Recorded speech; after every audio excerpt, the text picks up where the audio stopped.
there's a bandsaw in here. I don't even remember where that came from. And then I was like, oh yeah, me and Rob bought that spontaneously at some garage sale in some guy's basement, just as the winter was ending. $50, Delta bandsaw with the 7-inch riser block, so you could do resawing. But the guy said, he goes, I can't guarantee it works. The motor doesn't turn. Nothing works. It's all rock solid because it was sitting in a damp basement, probably 25 more years, unused. So everything is like all the bearings are rusty and stuck. And I was like, I'll take it. I'll take it for parts if I can't get it to work. So that day I became a little obsessed. I'm like, I always say a little bit of movement leads to more movement, right? So I grabbed the belt and I tried to move it and it hardly moved at all. And so I took WD-40, I flooded the motor, I sprayed it all inside the motor, I sprayed everything with WD-40.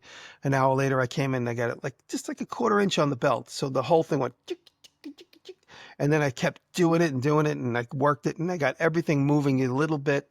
Then everything moved even more. I kept spraying it and flooding it with WD-40 right into the motor cavity. I didn't care. Everything got it all moving.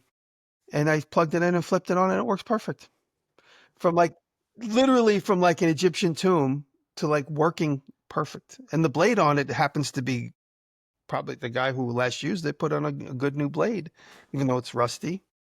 And now all the bearings turn everything. And that's just from flooding it and just so it came back from the dead. But you can only imagine one of these modern saws sitting in the basement for all that long. You know, your circuit boards are bad. Yeah, this is bad. Yeah, that's Yeah. bad. And the resistor, the circuits, all the hidden fuses that only the factory's supposed to know about. You know.